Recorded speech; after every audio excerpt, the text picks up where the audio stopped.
Hi, Theo here from ElectroFX. It's been 5 months since my last video for this series and we've had some good progressions with software, so I want to talk about some new features. First of all, we have a remote visual on-chart communication here with the trade manager, so I can adjust various inputs on the fly. You'll see these updated up top here and I'll demonstrate that in a second. Now, of course, you can go into Expert Advisor's properties and adjust your user inputs there, but clearly a much nicer way to do it is down here in the remote.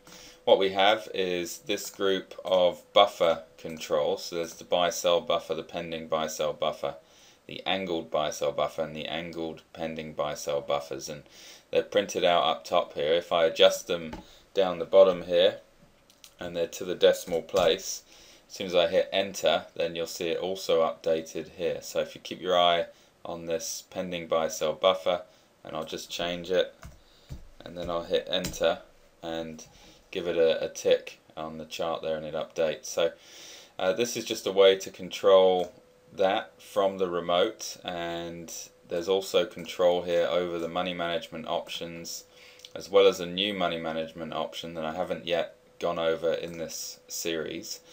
So first of all, before we move on, if you want to use the Trade Manager remote with the Trade Manager must be running on the chart, and then you can apply the WavEFX V4 Trade Manager remote control.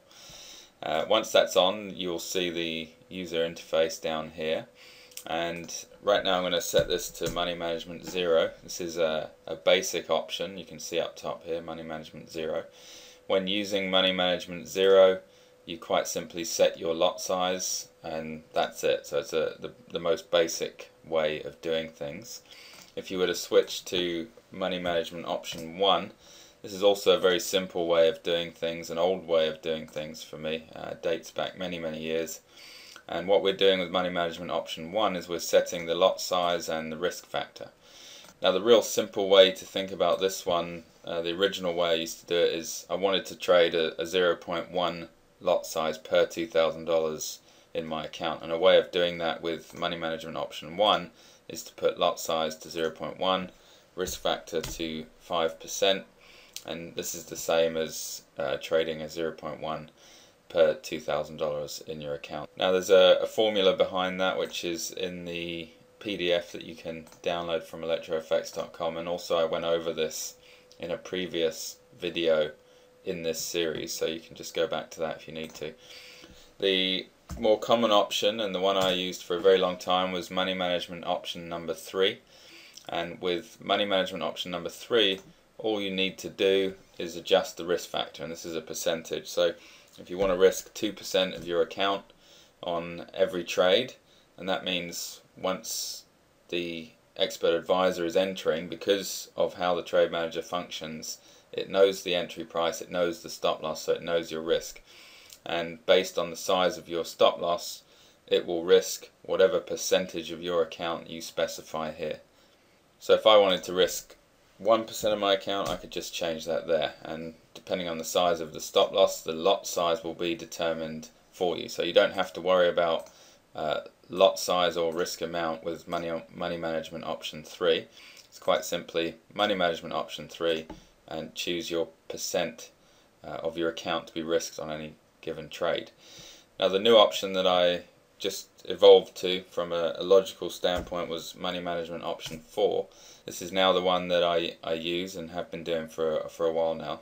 The idea of Money Management Option 3 and risking a percentage of your account is great, but depending on whether you won or lost the previous trade, what is 1 or 2% of your account, whatever you've set it to, is going to be different on every trade. So if I won the last trade, then my next trade, 2%, is going to be more than it was on the previous trade. So that's fine if you'd like to increase your trade based on every one trade. Now, personally, I feel it's better to judge your performance and increasing how much you're risking on each trade through a period of time as opposed to on a trade by trade basis. So if you use Money Management Option 4, it's very similar to number 3, only what you're going to do now is you're going to sit down at the beginning of the week or the beginning of the month, however you want to work this, and just determine what that 1 or 2% of your account is. So if you decide, for example, that you want to risk 2% of your account for this next week or this next month on each trade, then if you had a $2,000 account, you would want to risk $40 on each trade. And so I would set money management option 4, and that one works with the risk amount. So money management 4, and then we're using this one now, the risk amount. Money management 3, we're using the risk factor. Money management 1, we're using the lot size and the risk factor. Money management 0, we're just using the lot size.